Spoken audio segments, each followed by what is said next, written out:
దీపం మనలోని తామస్సును పోగొడుతుంది కాబట్టి తమసోమ జ్యోతిర్గమయ అని ఋషులు ప్రార్థించారు.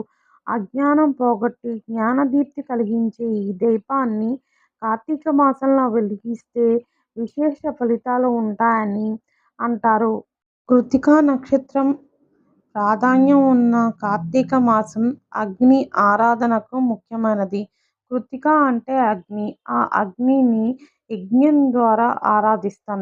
ఏ దేవతకైనా నైవేద్యాన్ని సమర్పించడానికి అగ్ని ద్వారానే సమర్పిస్తాం. ఆ అగ్నికి సూక్ష్మ రూపమే దీపం. ప్రత్యక్ష దైవాల్లో ఒక్కటైన అగ్నిని దీపరూపంలో ఆరాధించడం అంటే పరోక్షంగా ఆ పరబ్రహ్మకి కృతజ్ఞతలు చెప్పడమే కాదు, సమస్త ప్రాణికోటికి లబ్ధి చేకూరడమేనని చెబుతారు.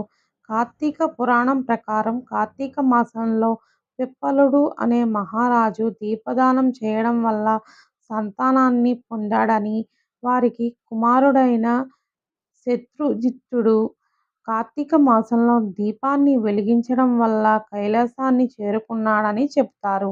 కార్తీక మాసం మొత్తం 2 సంధ్యల్లో దీపారాధన చేస్తుంటారు. అయితే ఇందులో సాయం సంధ్యా దీపం మరింత విశిష్టమైనది. సాయంత్రం వేళల్లో శివాలయంలో కానీ, వైష్ణవాలయంలో కానీ దీపాన్ని వెలిగిస్తే మంచిదంటారు. ఆలయ ద్వారం, గోపురం, గర్భగుడిలో ధ్వజస్తంభం దగ్గర ఇలా ఎక్కడ అయినా దీపాన్ని వెలిగించినా పుణ్యమే. గుడిలో దీపాలను వెలిగించడం కుదరని వారు ఇంట్లో పూజా మందిరంలో కానీ, తులసికోట దగ్గర కానీ దీపారాధన చేస్తూ ఉంటారు. వీటితో పాటు రావి, ఉసిరి లాంటి దేవతా వృక్షాల కింద, నదీ తీరాల్లో దీపారాధన చేసినా విశేష ఫలితం లభిస్తుందని పెద్దల మాట. కార్తీక మాసంలోనే కాదు, నిత్యం ఆ పరమాత్మకు దీపారాధన చేయటం తప్పనిసరి అంటుంటారు పెద్దలు. అలా నిత్య దీపారాధన కుదరకపోతే కార్తీక మాసం మొత్తమైనా, అదీ కుదరకపోతే కార్తీక సోమవారాలు, శుద్ధ ద్వాదశి, చతుర్దశి, పౌర్ణమి లాంటి తిథుల్లోనైనా దీపాలను వెలిగించమని చెబుతూ ఉంటారు.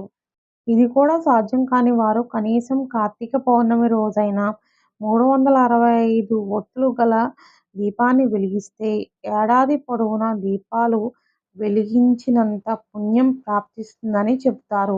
ఆవు నేతితో దీపం పెట్టడం అన్నిటికన్నా శ్రేష్టం. అలాగే నువ్వుల నూనెను కూడా ఉపయోగించవచ్చు. ఈ వీడియో కనుక మీకు నచ్చినట్లయితే లైక్ చేయండి, షేర్ చేయండి, కామెంట్ చేయండి అండ్ సబ్స్క్రైబ్ చేసుకోండి.